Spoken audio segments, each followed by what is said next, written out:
prestar a Deus no instante que aqui entrou. Culto que já está se processando por termos ouvido essa música e o nosso pensamento e o nosso interior está voltando absolutamente para Deus. Nós vamos cantar alguns cânticos de reconhecimento a esse Deus, e a intenção nessa noite é dizer a Deus o quanto nós o amamos, não por aquilo que nós temos sido, mas por aquilo que Ele é.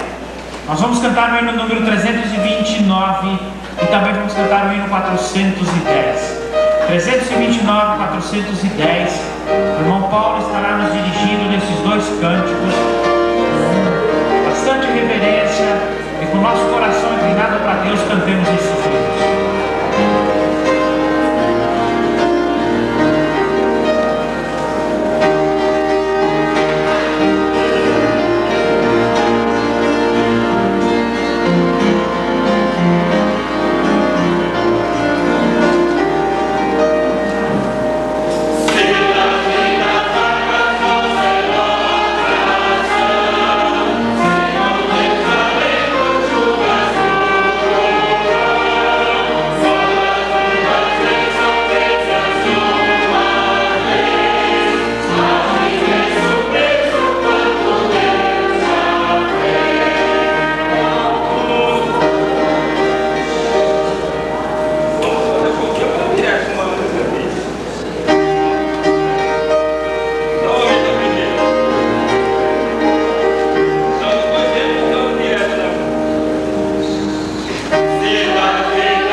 lermos o Salmo de número 40.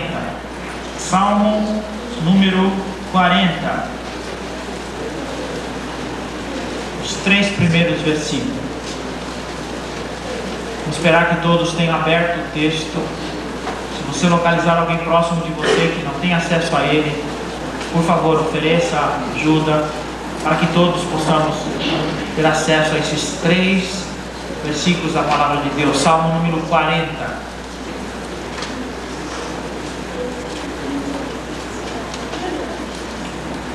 Esperei com paciência no Senhor, diz o salmista. E Ele, Deus, se inclinou para mim e ouviu o meu clamor. Tirou-me de um lago horrível, de um charco de lodo, pôs os meus pés sobre uma rocha e firmou os meus passos. Pôs um novo cântico na minha boca, um hino de louvor ao nosso Deus. Muitos verão e o temerão e confiarão no Senhor. É possível nós lermos tudo isso novamente juntos? Salmo 40, os 3 primeiros versículos, vamos lá? Todos juntos agora. Esperei com paciência no Senhor, e Ele se inclinou para mim e ouviu o meu clamor. Tirou-me de um lago horrível, de um charco de lodo, pôs os meus pés sobre uma rocha e firmou os meus passos. Pôs um novo cântico na minha boca, um hino de nosso Deus. Muitos o verão, temerão e confiarão no Senhor. Amém. Vamos orar, irmãos. Obrigado, Senhor, porque estamos na Tua presença, Deus. Obrigado porque o Senhor dá a oportunidade de, juntamente com nossos irmãos, reunirmos em culto para adorar e reconhecer o Senhor como o único Deus, como nosso Salvador, como aquele que nos tirou lá do lodo onde nos encontrávamos, nos firmou os pés, nos pôs numa rocha e pôs uma nova música na nossa boca, Deus. Nós agradecemos e louvamos o Teu nome por isso. Queremos que o Senhor venha ser com cada parte desse culto, que o Senhor o presida para nós, ó Deus, que o Senhor receba como uma gratidão todas as partes que nele vamos ter.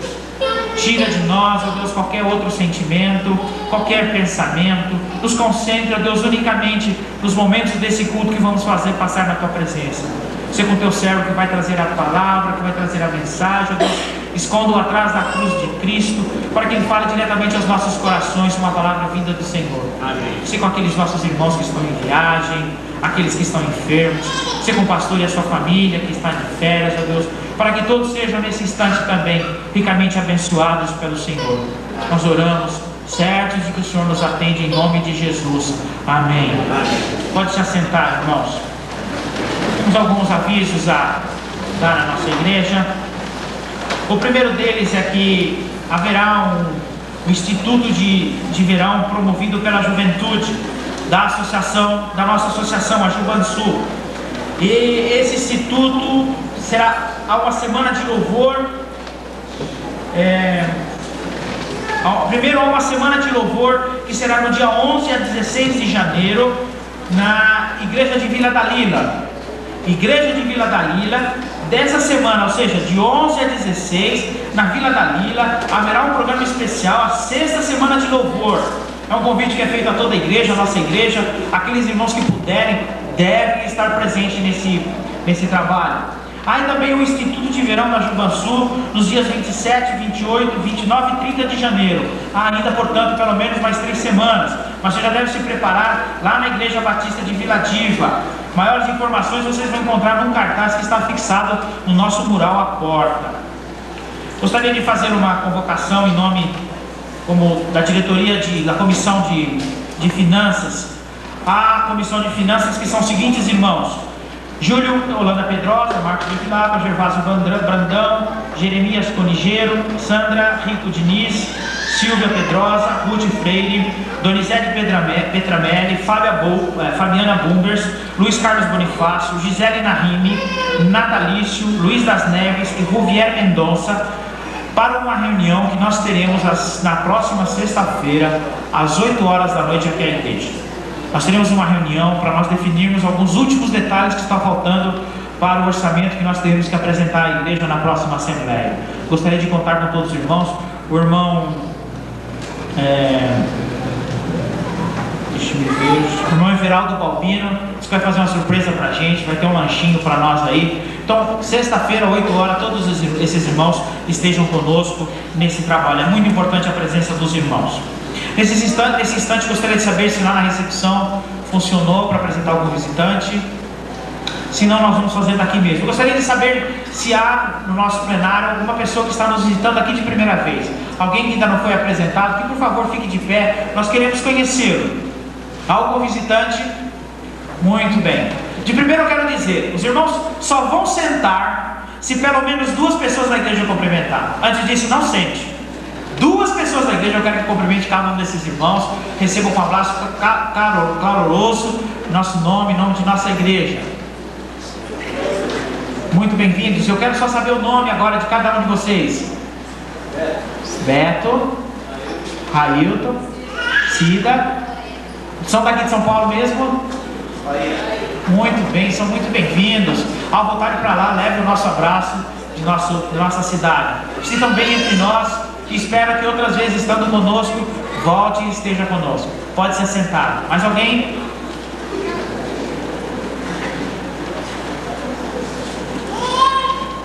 Há uma apresentação especial nesse instante. Perfeito. Então, nós vamos ter agora o nosso momento de ofertório. Eu vou pedir aos 2 irmãos diáconos que estão escalados nessa noite para que venham até aqui à frente, para nós podermos fazer esse ofertório. Teremos uma música e durante todo esse tempo, os que não estão fazendo as suas ofertas, estejam fazendo em seu coração em oração. Quero só deixar claro para os visitantes que isso é um momento especial dos membros da igreja. Nós, os batistas, fazemos isso, a contribuição é feita exclusivamente pelos membros de nossa igreja. Portanto, você não se sinta constrangido.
Que em nome de nossa igreja agradeça a Deus e peça a orientação de Deus para podermos aplicar adequadamente os recursos que recebemos nessa noite. Nosso Deus e nosso Pai Celestial, nós somos gratos ao Pai por estarmos mais uma vez prestando em tudo de louvor e gratidão a Ti, Senhor. Te pedimos, Senhor, que você conosco nesta noite, tudo que for feito aqui concorra para a Tua honra e para a Tua glória, Senhor. Pedimos, ó Deus, que se porventura existe alguém aqui que ainda não tenha a Ti como Salvador, ó Pai, que através dos cânticos, que através da mensagem que será proferida, Senhor, possa ter um encontro real contigo. E a nós, Senhor, já somos Teus filhos, ó Pai, que possamos preencher, ó Deus, tudo aquele vazio que está dentro de nós, ó Pai, através da Tua mensagem. Ser o mensageiro dessa noite, ó Deus, do Marcos, ó Pai, ungido pelo Santo Espírito, para que ele possa falar inspirado, iluminado por Ti. Senhor, obrigado e te peço ainda, ó Pai, por essa oferta, por esse dinheiro que foi dedicado a Ti, que ele possa ser usado, ó Deus, da melhor forma possível para a salvação de vidas. Muito obrigado por tudo, dentro de Jesus. Amém. Quem nos trará a mensagem nessa noite é o irmão Marcos Oliveira, irmão que Deus tem usado entre nós. Vamos estar orando por ele, para que a palavra de Deus encontre guarida em nosso coração. Mas antes dele ler a Bíblia e trazer a mensagem para nós nessa noite. Nós vamos preparando-nos para esse momento. Eu vou pedir ao irmão Wagner, que estará levando um louvor de adoração a Deus, e logo em seguida nós estaremos ouvindo a palavra de Deus.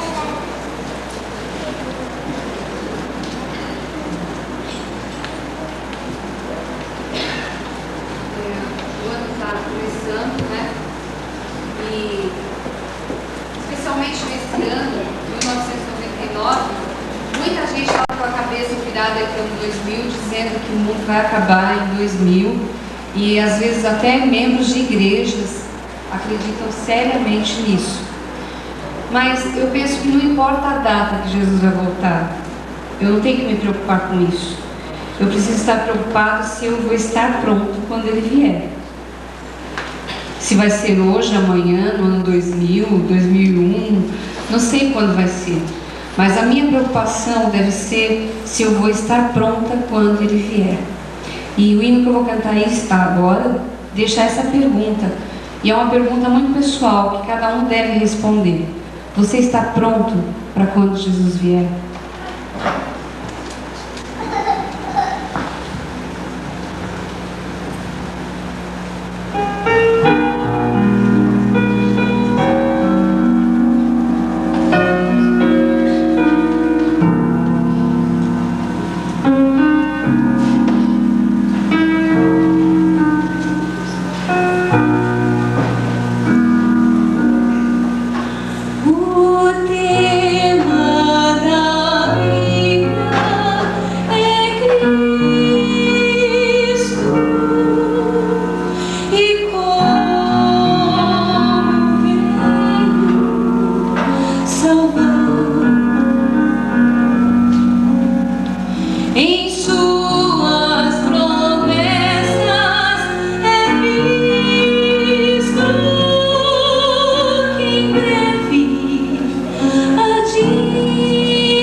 Jesus, em ti pode se ver.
misericórdia do Senhor Jesus esteja com todos. Amém? É um privilégio para mim poder pregar na minha igreja e para os meus queridos irmãos. Espero em Deus que a palavra de Deus possa falar aos corações dos irmãos, como falou ao meu, quando eu estive pensando sobre esse assunto que nós vamos pensar um pouco nessa noite.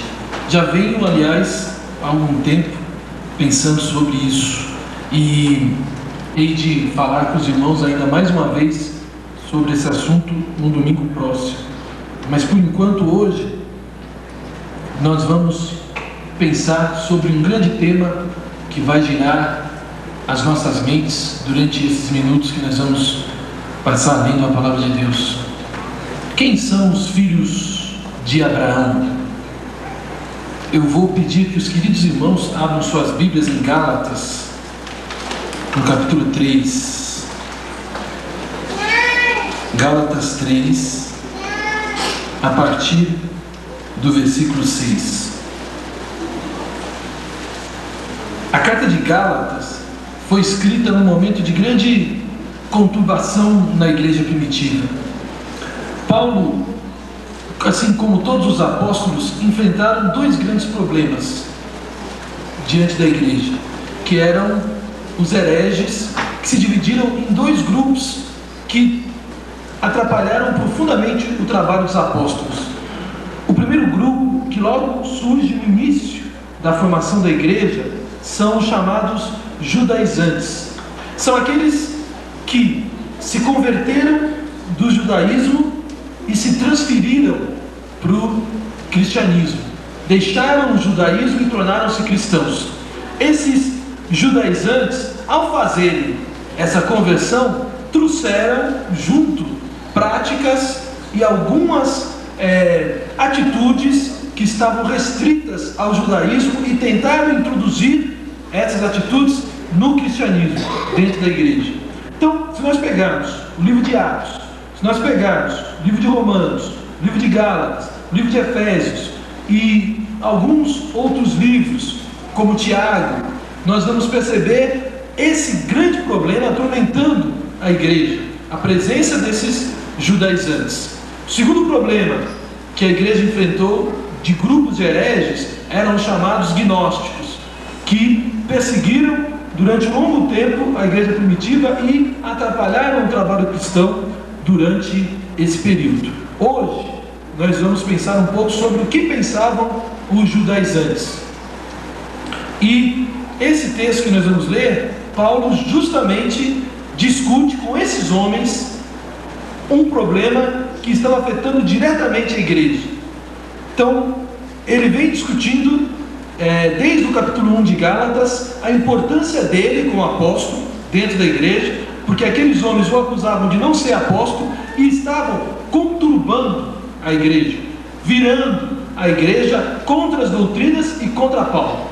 Então, no capítulo 3, Paulo bate de frente com esses judaizantes e os enfrenta a partir do versículo 6, esclarecendo a doutrina que ele vinha discutindo no capítulo 1 e no capítulo 2. Então, a palavra de Deus diz, em Gálatas 3, no versículo 6, pela pena do apóstolo Paulo, inspirado pelo Espírito Santo: assim como Abraão creu a Deus, e isso lhe foi imputado como justiça, sabei, pois, que os que são da fé, esses são filhos de Abraão. Ora, a Escritura, prevendo que Deus havia de justificar pela fé os gentios, anunciou previamente a boa nova a Abraão, dizendo: em ti serão abençoadas todas as nações. De modo que os que são da fé são abençoados com o crente Abraão, pois todos quantos são das obras da lei estão debaixo da maldição, porque escrito está: maldito todo aquele que não permanecer em todas as coisas que estão escritas no livro da lei para fazê-las. É evidente que pela lei ninguém é justificado diante de Deus, porque o justo viverá pela fé. Ora, a lei não é da fé, mas o que fizer essas coisas, por elas viverá. Cristo nos resgatou da maldição da lei, fazendo-se maldição por nós, porque está está escrito: maldito todo aquele que for pendurado no madeiro, para que aos gentios viesse a bênção de Abraão em Jesus Cristo, a fim de que nós recebêssemos pela fé a promessa do Espírito. Irmãos, como o homem fala, um testamento, embora de homem, uma vez confirmado, ninguém o anula, nem lhe acrescenta coisa alguma. Ora, a Abraão e a seu descendente foram feitas as promessas. Não diz, e a seus descendentes, como falando de muitos, mas como de um só, e a teu descendente, que é Cristo. E digo isso, ao testamento anteriormente confirmado por Deus, a lei, que veio 430 anos depois, não invalida de forma a tornar inoperante a promessa, pois se da lei provém a herança, já não provém mais da promessa, mas Deus, pela promessa, a deu gratuitamente a Abraão. Logo, para que é a lei? Foi acrescentada por causa das transgressões, até que viesse o descendente a quem a promessa tinha sido feita, e foi ordenada por meio de anjos pela mão de um mediador. Ora, o mediador não é de um só, mas Deus é um só. E a lei? Então é contra as promessas de Deus? De modo nenhum, porque se fosse dada uma lei que pudesse vivificar, a justiça, na verdade, teria sido pela lei. Mas a Escritura encerrou tudo debaixo do pecado, para que a promessa pela fé em Jesus Cristo fosse dada aos que creem. Mas antes que viesse a fé, estávamos guardados debaixo da lei, encerrados para aquela fé que se havia de revelar, de modo que a lei se tornou nosso aio para nos conduzir a Cristo, a fim de que pela fé fôssemos justificados. Mas depois que veio a fé, já não estamos debaixo de aio, pois todos sois filhos de Deus, pela fé em Cristo Jesus. Porque todos quanto fostes revestidos de Cristo, não há judeu, nem grego, não há escravo, nem livre, não há homem, nem mulher, porque todos vós sois um em Cristo Jesus. E se sois de Cristo, então sois descendência de Abraão e herdeiros conforme a promessa. Os filhos de Abraão. Havia uma grande discussão na igreja primitiva. Haviam duas grandes questões básicas, centrais, que perturbavam a igreja. A primeira, como é que Abraão foi justificado diante de Deus? E a segunda, quem é a descendência de Abraão que participa das bênçãos prometidas a ele? Para que nós entendêssemos esse texto perfeitamente, seria necessário que nós lêssemos Gênesis 12 até Gênesis 17. Como eu não quero fazer os irmãos ficarem aqui até meia-noite, eu não vou fazer isso com os queridos. Vou confiar que os irmãos vão ler isso em casa, calmamente, para tentar entender melhor isso que nós vamos falar hoje. Nós vamos citar alguns versículos que envolvem Gênesis 12 a 17. Então, prestem muita atenção, irmãos. Não fechem sua Bíblia, mantenha aberta em Gênesis 3, em Gálatas 3. Os irmãos vão entender aonde eu quero chegar. Então, essas duas questões. Os judaizantes respondiam da seguinte maneira, baseado na Escritura, em Gênesis 12 a 17. No capítulo 12, segundo os judaizantes, Deus chama Abraão para sair da casa de seu pai para uma terra que lhe seria revelada. Gênesis 12, 1. Ele lhe prometeu uma grande posteridade. Gênesis 12, 2. Abraão respondeu ao chamado de Deus com obediência. Gênesis 12, 4. Porém, é provável que os judaizantes se detivessem principalmente em Gênesis 17 e não em Gênesis 12. Nesse capítulo, Gênesis 17, Deus ordena a Abraão que andasse imaculadamente diante dele, Gênesis 17, 1, e muda o nome de Abrão, que era pai exaltado, para Abraão, que é pai de uma multidão, lá em Gênesis 17, 5. Ele repete a aliança que ele havia feito em Gênesis 12. Qual que era a aliança? Abençoar Abraão e a seus descendentes. Ele repete isso em Gênesis 17, 2 a 9. E ele exige a circuncisão de todos os homens como sinal dessa aliança. Gênesis 17, 12 e 13.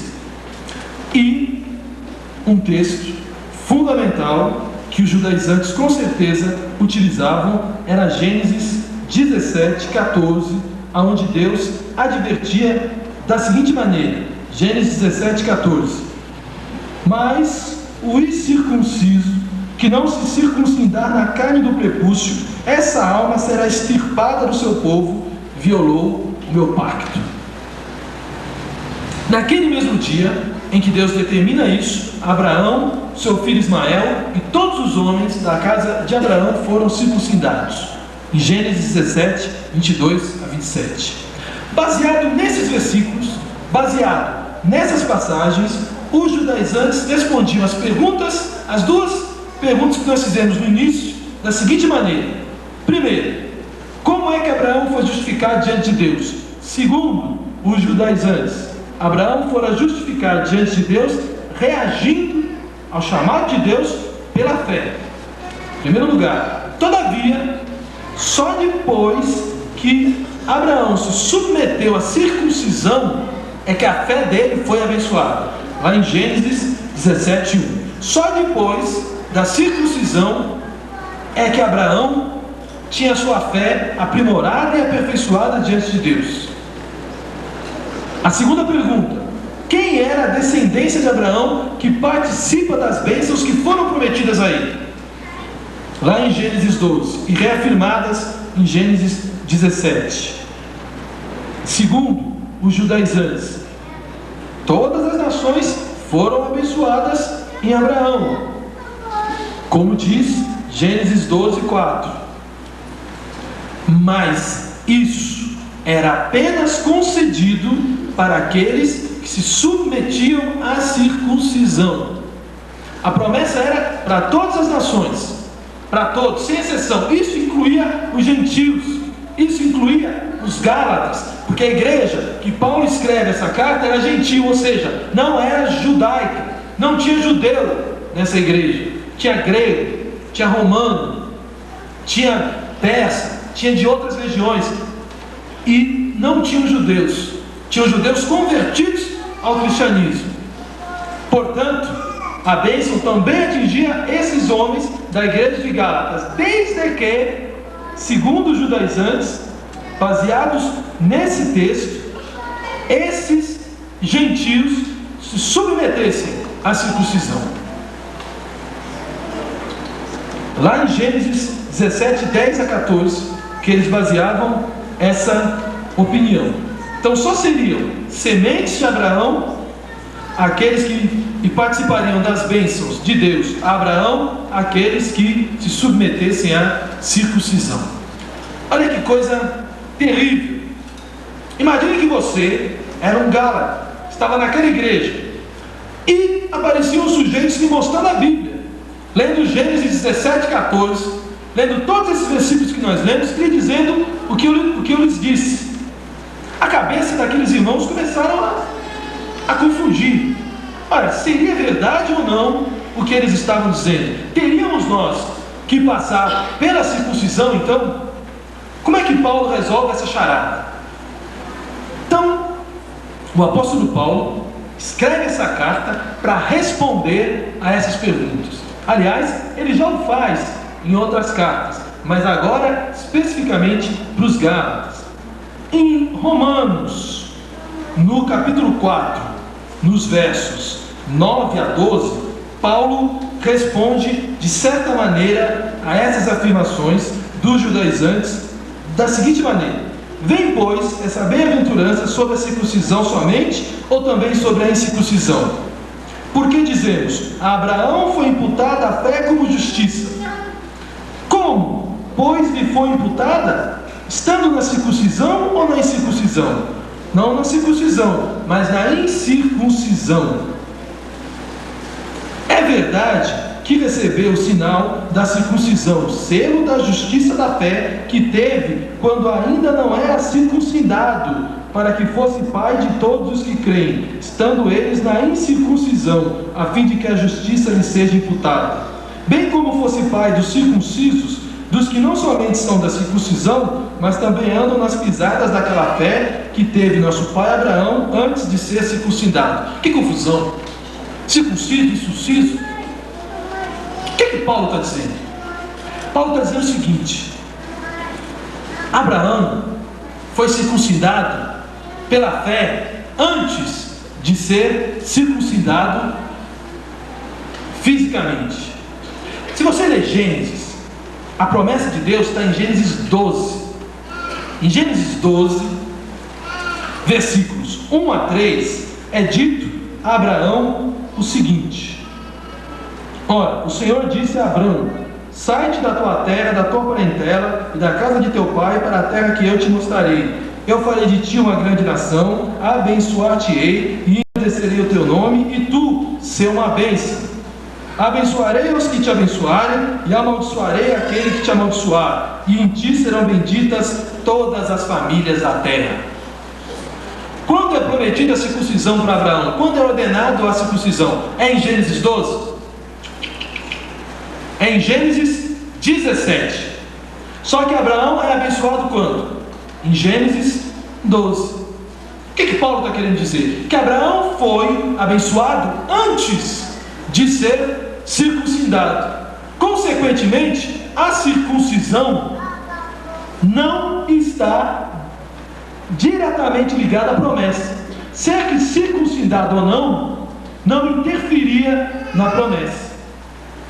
Nesse texto que nós lemos de Romanos, Paulo diz que a fé de Abraão foi considerada como justiça antes que ele fosse circuncidado. Mas aí você tem um problema, porque a circuncisão estava nos ditames da lei que Deus passa a Moisés no monte, e que ele teria que obedecer. E aí começa um problema: a lei ou a graça? Paulo então começa a justificar a sua opinião e a explicar para aqueles irmãos o erro em que eles estavam caindo. Então ele vai dizendo que, primeiro, se vocês querem ser circuncidados porque querem cumprir a lei, como dizem os judaizantes, então se preparem, porque segundo a lei, quem viver segundo a lei vai ter que se submeter, se não cumprir a lei, à maldição. Gálatas 3,10, Paulo vai dizer: pois todos quantos são das obras da lei estão debaixo da maldição, porque escrito está: maldito todo aquele que não permanecer em todas as coisas que estão escritas no livro da lei para fazê-las. O livro da lei são os 10 mandamentos. O que Paulo estava dizendo? E o que Tiago diz também depois? Se você errar um mandamento, você errou todos.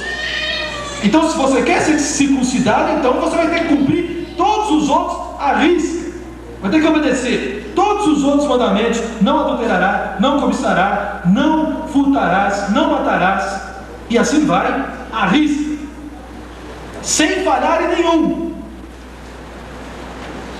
O argumento de Paulo é que não há ninguém que preste à lei a obediência completa. Nenhum homem na face da terra consegue obedecer a lei completamente. Ou seja, nenhum homem está longe da maldição. Lá em Romanos, novamente, no capítulo 3, no verso 9, o apóstolo Paulo vai nos dizer: pois que somos melhores do que eles, os gentios? De maneira nenhuma, pois já demonstramos que tanto judeus como gregos, todos estão debaixo do pecado. Romanos 3,19: ora, nós sabemos que tudo o que a lei diz, aos que estão debaixo da lei o diz, para que se cale toda a boca e todo mundo fique sujeito ao juízo de Deus. Versículo 23 de Romanos 3: porque todos pecaram e destituídos estão da glória de Deus. Não há ninguém que não esteja sob maldição. E não interessa se você nasceu sobre uma família cristã ou não. Não interessa se você é filho de crente. Todos nós estamos condenados ao inferno. Todos, sem exceção. O Salmo 51, Davi vai dizer: em pecado fui concebido pela minha mãe. Todos estão debaixo da maldição. Ninguém escapa, sem exceção. Ninguém. Todos pecaram e destituídos estão da glória de Deus, sem exceção. Não há ninguém, um justo sequer, nenhum. Deus olhou para o mundo e não viu ninguém que cumprisse a lei. Deus olhou para o mundo e não viu ninguém que pudesse se aproximar dele dignamente. Ninguém. Todos pecaram. Todos estão sobre a maldição da lei. Que terrível. E Paulo vai usando esse argumento para mostrar para aqueles irmãos que eles estavam enganados, que não era possível sustentar a circuncisão como meio de salvação. E ele justifica isso ainda citando novamente Abacuque 2,4. Ele vai dizer: o justo viverá pela fé. Em que contexto que isso acontece? Abacuque era um profeta de Deus, estava numa situação terrível. Estavam para ser invadido, Israel ia ser invadido pelos caldeus. E Abacuque então se dá conta do terrível mal que lhes aconteceria. Seriam destruídos. Israel seria consumido pelos caldeus. E ele então olha para Deus e diz: mas como o Senhor faz isso conosco? Uma nação santa, reta, justa, e o Senhor vai mandar pecadores nos destruir? Então o que Abacuque faz? Ele sobe até a torre e se assenta na torre e espera a resposta de Deus, dizendo: não sai daqui enquanto Deus não me dizer por que ele está fazendo isso, por que ele vai permitir que esses caldeus venham, essa nação ímpia, pecadora, venha e destrua o seu povo. E a resposta de Deus para Abacuque, o consolo de Deus para Abacuque é: o justo viverá pela fé. Para Abacuque, o justo viverá pela fé. Gênesis 15, Deus diz a mesma coisa para Abraão: o meu justo viverá pela fé. Entenda-se fé nesse contexto como fidelidade. Quem for fiel vai se sobressair. Quem se manter fiel a mim e a minha palavra, diz o Senhor, vai conseguir sobreviver às contradições desse mundo, à loucura desse mundo. Só quem for fiel. Mas mesmo assim, aqueles irmãos ainda não aceitavam o argumento de Paulo. Então Paulo, para justificar a importância do fato da circuncisão ser algo errado, começa então a explicar como a obra de Jesus se liga com as promessas de Abraão. Então lá em Gálatas 3, 13 e 14, Paulo descreve a obra redentora de Jesus. Ele diz o seguinte: Cristo nos resgatou da maldição da lei, fazendo-se maldição por nós, porque está escrito: maldito todo aquele que for pendurado no madeiro, para que os gentios viessem a bênção de Abraão em Jesus Cristo, a fim de que nós recebêssemos pela fé a promessa do Espírito. O que Paulo está dizendo? Há aqui 3 perguntas, como um catecismo que responde à nossa fé. Primeiro, sobre a obra de Jesus, a obra redentora de Jesus. O que Jesus fez? Segundo esse texto, o que Jesus fez por nós? Segundo esse texto, a resposta é: Ele nos resgatou da maldição da lei. O que nós acabamos de ver que Paulo comprovou? Primeiro, não havia justos. Ninguém podia ser salvo. Ninguém, nem eu nem você, podíamos nos aproximar de Deus. Estávamos condenados ao inferno. Efésios 2 diz que todos nós éramos como filhos da ira, andávamos segundo o príncipe das potestades do ar e fazíamos a vontade da carne. O que Paulo está querendo dizer com isso? Primeiro, todos nós éramos filhos do diabo, filhos da ira. Todos nós estávamos condenados ao inferno, sem exceção, todos.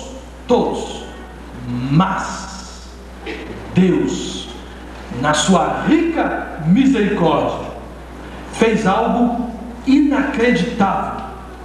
No momento propício, Deus se despiu da sua glória. Deus, do alto dos céus, desceu e veio habitar nosso meio. Deus tomou a forma de um de nós na presença de Jesus. Deus se fez um homem. Deus se fez um homem. Você já parou para pensar o que isso significa para Deus? O que significou para Deus se tornar um de nós? A maior humilhação de Jesus não foi ter sido esbofeteado pelos soldados no caminho para o Calvário. Não foi ter tido a sua cabeça encravada por uma coroa de espinhos. Não foi ter recebido cusparadas no rosto. Não foi ter sido humilhado no Calvário, quando as pessoas passavam e diziam: se tu não é o Filho de Deus, salva-te a ti mesmo. Essa não foi, e nenhuma dessas foi a maior humilhação que Jesus sofreu. A maior humilhação que o Filho de Deus sofreu foi ter se tornado um de nós. Os anjos do céu não entendiam, e Satanás pouco menos. Por que Deus se fez um de nós? Por que Jesus se despiu da sua glória e veio habitar no nosso meio? Tanto é que Satanás moveu todas as forças para matar Jesus, pensando ele que matando Jesus acabaria com o plano de Deus. Porque qual que era o plano de Deus? Livrar o homem da maldição da lei. Quem podia livrar o homem da maldição da lei? Um homem perfeito. Quem foi o homem perfeito? Jesus. Jesus era Deus, mas era homem. E a Bíblia dá provas incontestáveis. Jesus era homem. Jesus chora por Lázaro. O coração de Jesus se entristece e ele chora pelo amigo que morre. Jesus chora por Jerusalém quando ele imagina o que vai acontecer com Jerusalém. Jesus dorme de cansaço. Jesus soa sangue de sangue. Sabe por que alguém soa sangue? Porque existe um turbilhão de emoções dentro do seu interior, uma angústia tão profunda, um aperto no peito tão grande, mas tão grande, que o corpo produz, em vez de produzir suor, produz sangue. Jesus era homem como eu, como você. Por isso ele podia nos livrar da maldição da lei.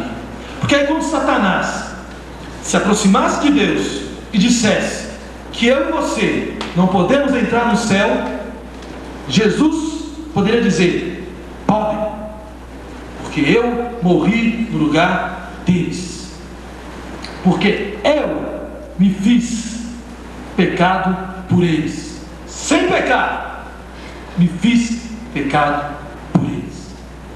Se você se lembrar, na cruz, quando Jesus está morrendo, e ele diz: Deus meu, por que me desamparastes?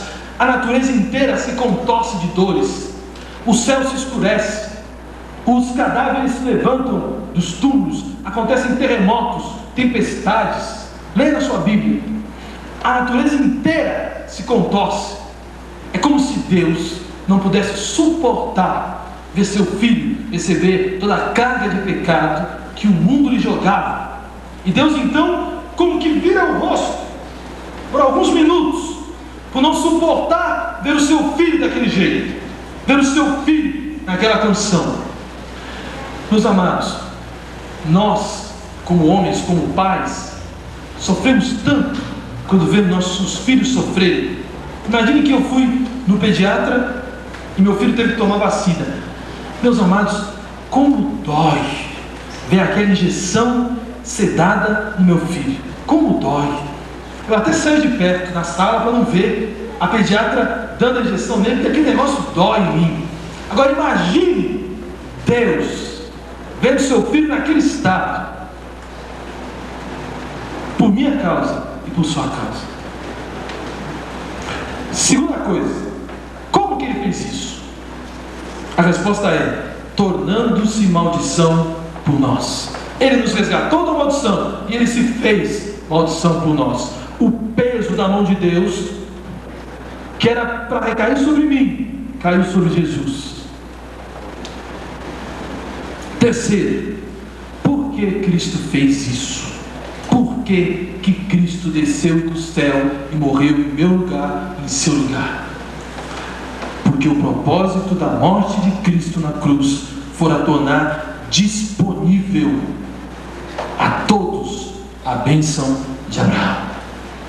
Você já pensou nisso? Deus planejou isso na fundação do mundo, arquitetou esse plano fantástico, e ele se cumpre em Jesus. Por isso que o apóstolo Paulo vai dizer no versículo 16 de Gálatas 3: ora, a Abraão e a seu descendente foram feitas as promessas. Não diz e a seus descendentes, como falando de muitos, mas como de um só, e a teu descendente, que é Cristo. Quando Deus diz: em ti serão benditas todas as nações da terra, e na tua descendência, Ele está dizendo: em Jesus, através de Jesus, todas as nações da terra vão ser abençoadas. Enfim, os Gálatas podiam entender o que significava a troca que eles estavam fazendo. Por isso que Paulo, no início do capítulo 3, ele vai dizer: ó insensatos Gálatas, o que vocês estão fazendo? Vocês estão trocando a salvação que está em Jesus por uma circuncisão. Estão trocando tudo que Jesus fez por mim e por vocês por causa de um detalhe, de um ato, de uma coisa exterior, de uma coisa externa. Vocês estão esquecendo que Deus fez isso antes da fundação do mundo. Estão trocando isso por uma coisa que qualquer um pode fazer. Quantos de nós confundimos a salvação com coisas externas? Quantos de nós nos tornamos insensatos como os Gálatas? Quantos de nós acham que estão servindo a Jesus porque estão vindo à igreja, porque estão entregando dízimo, porque pregam, porque são professores de escola dominical, porque cantam nos corais, porque formam conjuntos? Quantos de nós transformam o culto, a adoração, nesse momento que nós estamos tendo agora? Não que não seja, não que isso aqui não seja uma adoração, mas a adoração não é só isso aqui. A igreja não é só esse templo, não são só essas quatro paredes. A igreja é muito mais do que isso. A igreja sou eu e você. E aonde você está adorando. E aonde você está cultuando a Deus.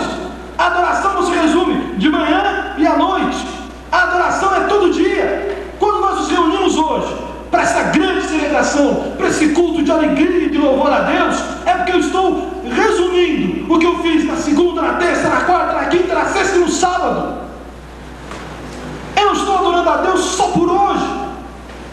Eu estou adorando a Deus pelo que eu fiz a semana inteira e pelo que Deus me fez a semana inteira. O culto, a adoração é todo dia. Deus está comigo quando eu levanto. Deus está comigo quando eu lavo o rosto, quando eu escovo os meus dentes, quando eu tomo café, quando eu saio para pegar o ônibus, quando eu dirijo o meu carro para o trabalho, quando eu almoço, quando eu janto, quando eu durmo. Diz a Bíblia que o Senhor vela o nosso sono. Como eu posso adorar a Deus só agora? Como eu posso transformar o sacrifício de Jesus num momento, num instante? Como eu posso ter uma vida lá fora e uma vida aqui dentro?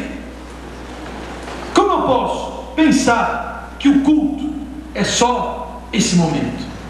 Aqueles irmãos estavam achando que servir a Jesus era circuncidar. Aqueles irmãos estavam achando que servir a Jesus era fazer um corte no prepúcio. E não é. Era muito mais do que isso.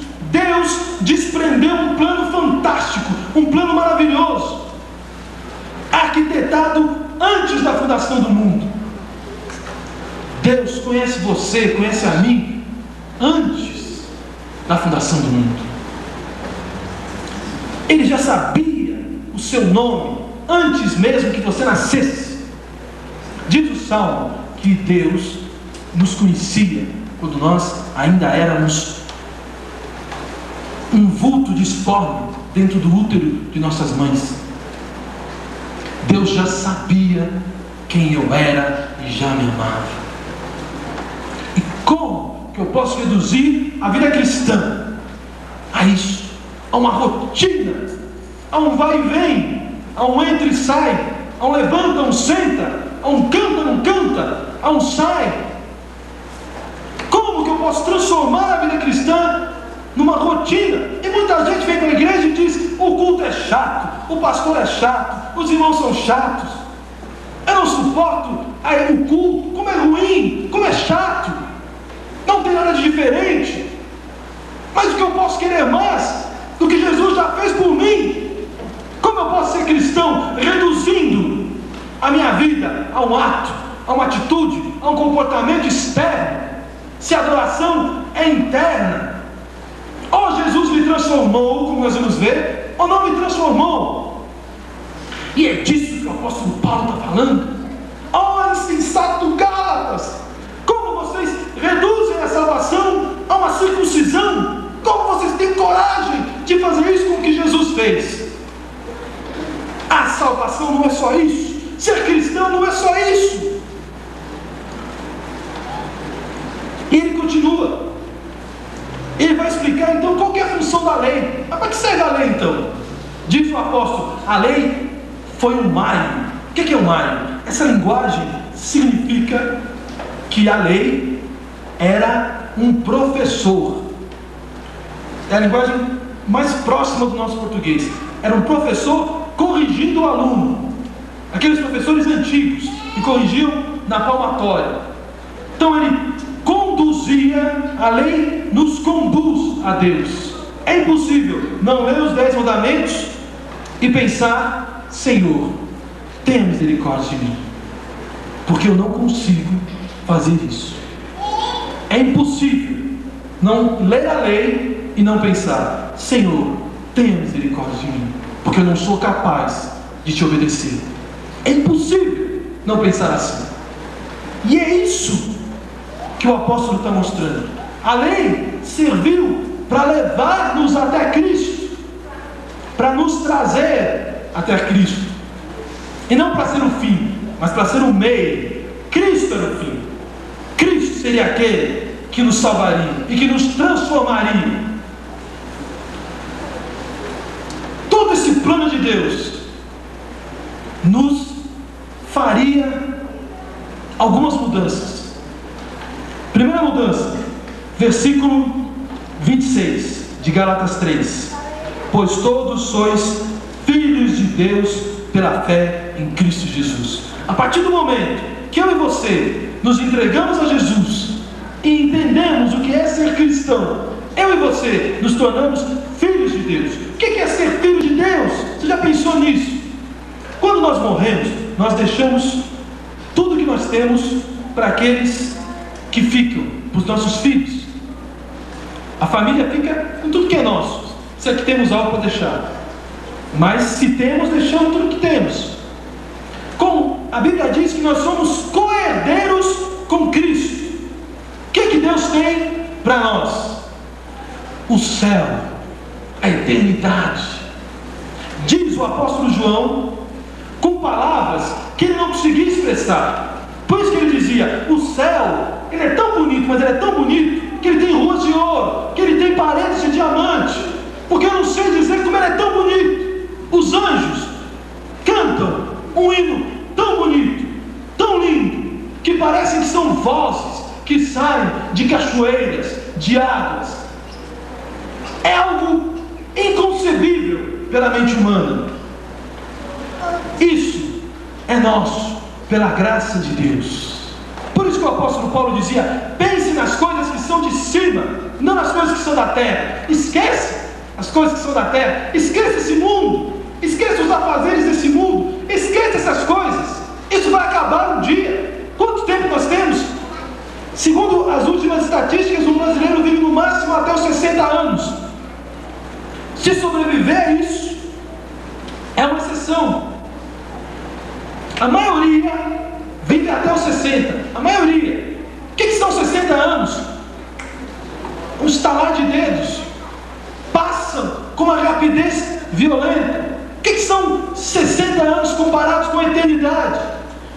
Eu sou filho de Deus e a eternidade me está reservada. Como eu posso pensar nas coisas desse mundo? Como eu posso parar para pensar nas coisas desse mundo? Eu conversava com meu irmão esses dias justamente sobre isso. Ele dizia, mas é muito difícil ser crente. Eu dizia, não é. Ele dizia, é. Mas por que é? Olha, vou ter que deixar de fazer um monte de coisa. O mundo é cheio de maravilhas, cheio de mulheres, cheio de festas, vou ter que deixar isso. Falei, mas você está pensando pelo lado errado. Você já pensou que você pode ganhar se você aceitar Jesus? Você só pensa no céu e vê se tem alguma mulher mais bonita que o céu. Eu nunca vi o céu, eu sei que não tem. Se tem algum prazer melhor do que adorar a Deus eternamente. Isso é um pedacinho do céu. É só um pedacinho do que nos está reservado. Segundo lugar, no versículo 27, porque todos quanto fostes batizados em Cristo, vos revestistes de Cristo. A linguagem da Bíblia nos mostra uma transformação que é muito comum na natureza. Alguns animais, com o passar do tempo, trocam de pele. A cobra, algumas espécies de cobras, trocam a sua pele para que a sua pele fique adequada para suportar o ambiente que vive. Então você imagine, quando você se converte, independente da sua aparência física, você se tira a velha roupa e se reveste, veste uma outra roupa, é a roupa de Cristo. Você é vestido com Jesus. Você, com o passar do tempo, com a evolução da sua fé, você vai se assemelhando a Jesus, você vai se aproximando da pessoa de Jesus, porque isso é ser crente, é ser parecido com Jesus.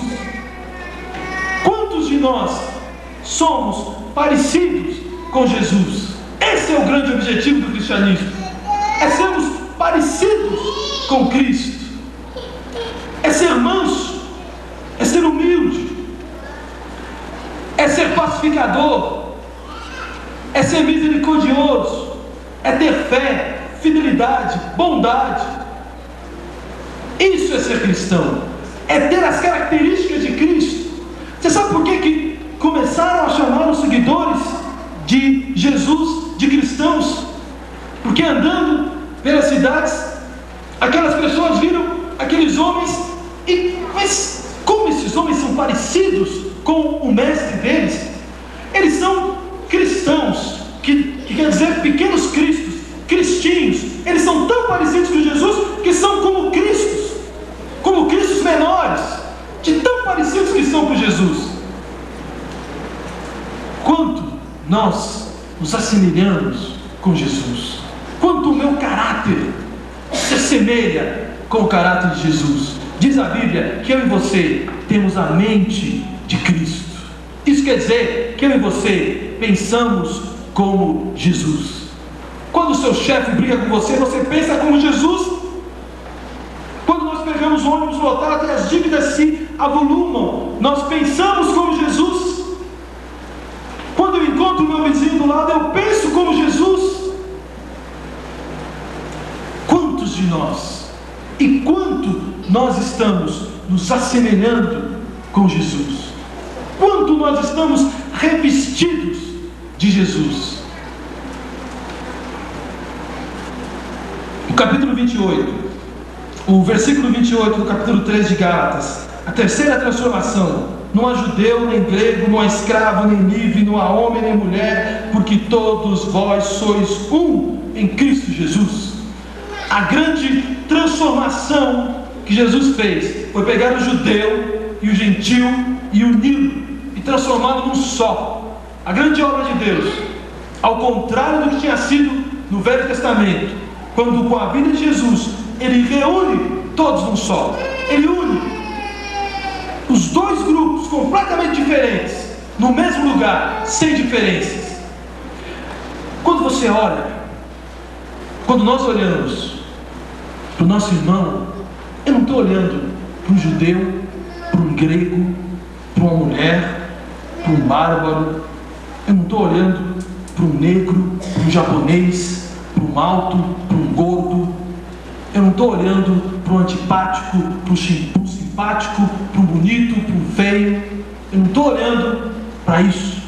Eu estou olhando para Jesus. Quando você olha, quando nós olhamos para os nossos irmãos, nós estamos olhando para Jesus. E tem tanta gente olhando com ódio para Jesus.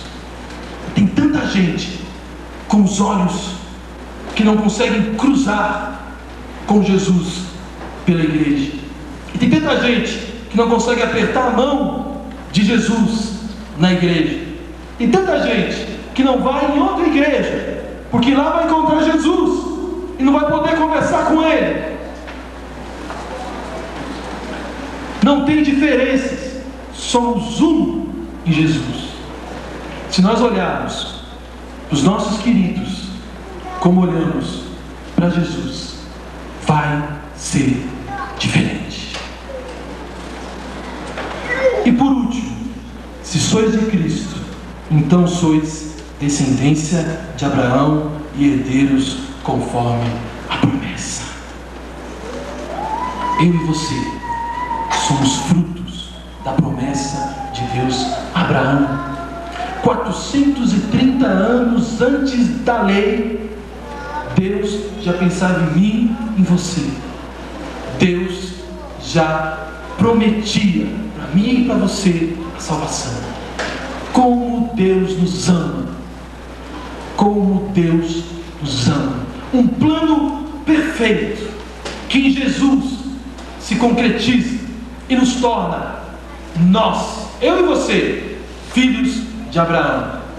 Quem são os filhos de Abraão? Somos nós. A igreja são os filhos de Abraão. E quando você ouvir essa promessa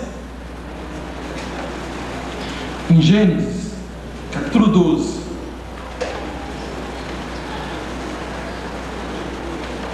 ora, o Senhor disse a Abraão: sai-te da tua terra, da tua parentela e da casa de teu pai, para que a terra que eu te mostrarei, eu farei de ti uma grande nação, abençoar-te-ei e engrandecerei o teu nome, e tu sê uma bênção. Abençoarei aos que te abençoarem e amaldiçoarei aquele que te amaldiçoar, e em ti serão benditas todas as famílias da terra. Eu e você somos resultados dessa promessa. Não dá para trocar essa promessa por rotina, não dá para trocar essa promessa pelo mundo, não dá para trocar essa promessa por rancor, por intriga, por fofoca, por mentira. Não dá para trocar essa promessa por nada deste mundo, porque ela é nossa, porque Jesus morreu no meu lugar, no seu lugar. Que Deus nos abençoe, para que nos consideremos herdeiros dessa promessa, e que a graça de Deus abunde em nós, como abundou em Abraão. Amém.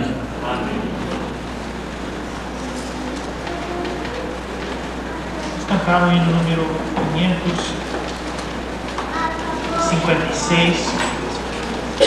Com esse cântico nós estaremos encerrando o uso dessa noite. 556. Vamos cantar a primeira estrofe, a segunda e a última. Primeira, a segunda e última estrofe. Após o término do hino, nós, cada um, estaremos com oração silenciosa, orando, colocando nosso coração diante de Deus, ouviremos o postúdio e assim estaremos terminando o nosso culto.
Meu Jesus está chamando com amor me convidando.